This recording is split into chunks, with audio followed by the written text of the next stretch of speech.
စစ်ကြဝဠာတဲကအရာရာတိုင်းဘလို့အလုတ်လုတ်တလဲဆိုတာကိုသိကျင်တာကကျွန်တော်တို့လူသားတွေရဲ့သဘာဝပါ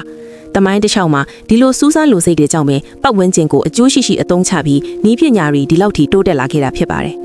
ဒါပေမဲ့သိပ္ပံပညာနဲ့ရှင်းပြဖို့ခက်ခဲတဲ့ထူးဆန်းတဲ့ဖြစ်စဉ်တွေနဲ့လျှို့ဝှက်စမ်းကြဲတဲ့နေရာတွေအများကြီးကျန်နေပါသေးတယ်ဒီနေ့ဗီဒီယိုမှာတော့သိပ္ပံပညာရှင်တွေတကယ်ကိုအပြည့်မထုတ်နိုင်သေးတဲ့လျှို့ဝှက်စမ်းကြဲတဲ့နေရာ15ခုအကြောင်းကိုတင်ဆက်ပေးသွားမှာဖြစ်ပါတယ်နံပါတ်15ဗနီဇွဲလားနိုင်ငံကမာရာကိုင်ဘိုအိုင်ဗနီဇွဲလားကမာရာကိုင်ဘိုအိုင်ဟာဒေသခံတွေအတွက်ရေနဲ့ငါးဖမ်းလုပ်ငန်းအတွက်အထူးအားထားရနေရာတစ်ခုပါဒါပေမဲ့ဒီနေရာမှာရာစုနှစ်ပေါင်းများစွာဖြစ်ပွားနေတဲ့ထူးဆန်းတဲ့ဖြစ်စဉ်တစ်ခုရှိပါတယ်အဲ့ဒါကတော့ခတ်ထုံဘို lightning လို့ခေါ်တဲ့ထာဝရမုန်တိုင်းပဲဖြစ်ပါတယ်ဒီနေရာမှာညတိုင်းလိုမိုးချိုးမုန်တိုင်းတွေဖြစ်ပွားတတ်ပြီးတစ်ညကိုမိုးချိုးအချက်ပေါင်း1000လောက်အထိပစ်ထက်လေးရှိပါတယ်တညကို10နာရီနီးပါးကြာတတ်ပြီးတစ်နှစ်မှာရက်ပေါင်း150ကနေ160အထိဖြစ်ပွားတာပါဒီမိုးချိုးတွေကိုမိုင်ပေါင်းများစွာအကွာအဝေးကနေမြင်နိုင်ပြီးတခြားကဘာတစ်ခုလိုခန်းစားချက်မျိုးကိုပေးစွမ်းပါတယ်အခုထိသိပ္ပံပညာရှင်တွေလေ့လာနေကြပြီမဲ့ဒီနေရာမှာတင်ပါကြောင့်ဒီလိုထိနေရတယ်လဲဆိုတာကိုတော့အတိအကျသဘောတူညီမှုမရကြသေးပါဘူးနံပါတ်14ဖိလစ်ပိုင်နိုင်ငံကချောကလက်တောင်ကုန်းများဖိလစ်ပင်းနိုင်ငံဘိုဟိုကျွန်းမှာရှိတဲ့ဒီတောင်ကုန်းလေးနေဟာအရေးအတွက်1886ခုအထိရှိပြီးနိုင်ငံရဲ့အထင်အကနေရာတစ်ခုဖြစ်ပါတယ်။နွေရာသီမှာတောင်ကုန်းပေါ်ကမြက်ပင်တွေညိုသွားတဲ့အခါချောကလက်ပုံတရာနဲ့တူသွားတာကြောင့်ဒီနာမည်ပေးထားတာပါ။သိပ္ပံနည်းညာလေ့လာချက်တွေအရဒါဟာနှစ်ပေါင်းတန်းချီတဲ့ထုံးကျောက်တွေတိုက်စားမှုကြောင့်ဖြစ်တယ်လို့ဆိုကြပြီးမြဲသူတို့ရဲ့တိကျတဲ့ပုံတရာနဲ့အရေးအတွက်အများကြီးဖြစ်နေရတဲ့အကြောင်းရင်းကိုတော့အခုထိစုံစမ်းမိကြတော့မှာပဲ။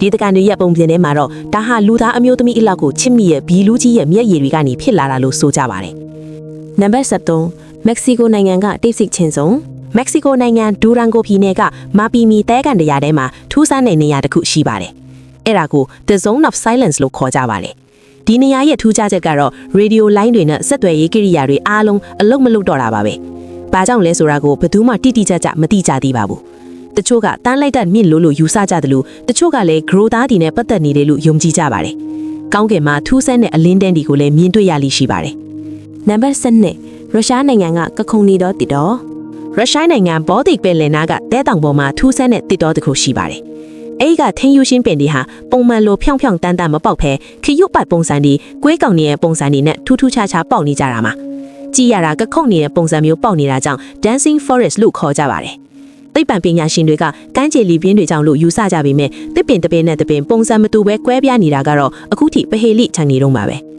နံပါတ်7မင်နီဆိုတာပြည်နယ်ကမာရွတ်ရေနေအိုမင်နီဆိုတာပြည်နယ်ကရေတကုံမှာလူဝက်ဆက်တစ်ခုရှိပါတယ်ရေတကုံကစီးကျလာတဲ့ရေထက်ကိုတဝက်ဟာကက်တိုလို့ခေါ်တဲ့သွေးနဲ့ကြီးတဲ့ကိုစီးဝင်သွားပါတယ်ဒါပေမဲ့အဲ့ဒီရေတွေဘဲကိုရောက်သွားတယ်လဲဆိုတာကိုဘယ်သူမှမသိကြပါဘူးလူတွေကစိုးရေးတွေ GPS ကိရိယာတွေတန်းနစ်ဘောလုံးတွေထည့်ကြည့်ကြပေမဲ့ဘာတစ်ခုမှကြံမထွက်လာတော့ပဲအစအနပျောက်သွားခဲ့ပါတယ်နံပါတ်10ဆော်ဒီအာရေဗျက El Nasla ကြောက်တုံးဒီကြောက်တုံးဟာအမြင့်ပေ20အကျယ်ပေ30ရှိပြီးတန်ပေါင်းများစွာလေးပြီးမဲ့မတ်မတ်ရပ်နေပါတယ်အထူးခြားဆုံးကတော့ဒီကြောက်တုံးကြီးရဲ့အလယ်မှာလေစာနဲ့ဖြတ်ထားသလိုမျိုးတိကျလွန်တဲ့အချမ်းကြီးနဲ့နှစ်ချမ်းကွဲနေတာပါဒါဟာတဘာဝအတိုင်းဖြစ်တာလားဒါမှမဟုတ်ရှေးကိတ်ကအဆင့်မြင့်နိုင်ငံတစ်ခုနဲ့လွတ်ခဲ့တာလားဆိုတာကိုငင်းချင်နေကြတော့ပါပဲနံပါတ်9 Tabi Star အာကာသတွေကဒီကျွေဟာသိပ္ပံပညာရှင်တွေကိုအတော်လေးကောင်းစားစေပါတယ်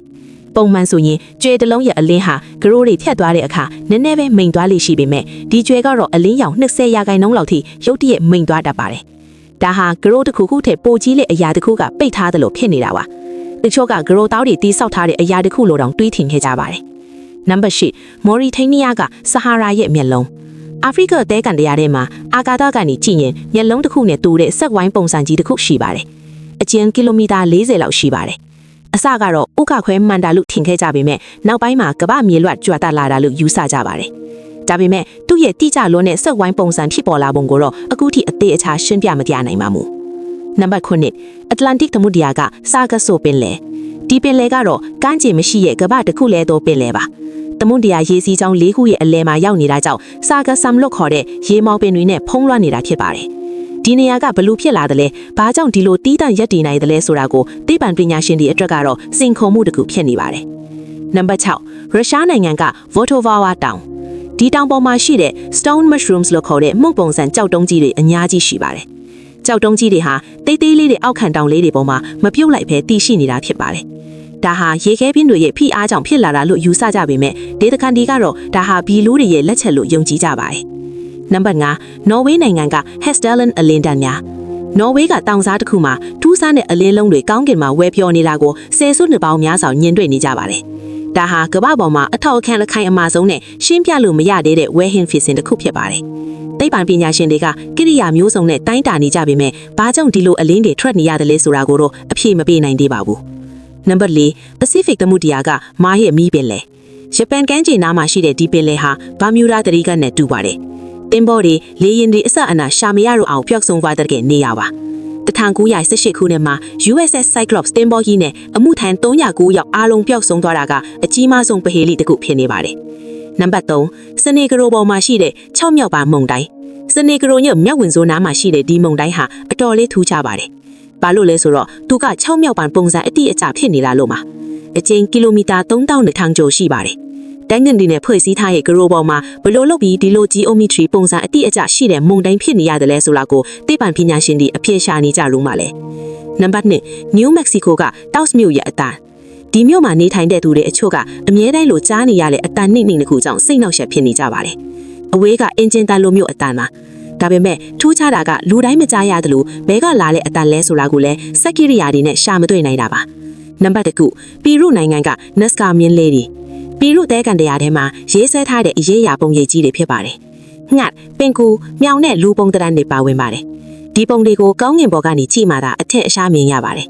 လွန်ခဲ့တဲ့နှစ်ပေါင်း2000လောက်ကလူတွေဟာလင်းရလည်းမရှိပဲဘယ်နည်းနဲ့တော့ဒီလောက်ကြီးပြီးတိကျတဲ့ပုံတွေကိုမြေပေါ်မှာဆွဲခဲ့ကြတယ်လဲဆိုတာကတော့ကမ္ဘာအကြီးမားဆုံးပဟေလီတစ်ခုဖြစ်နေပါတယ်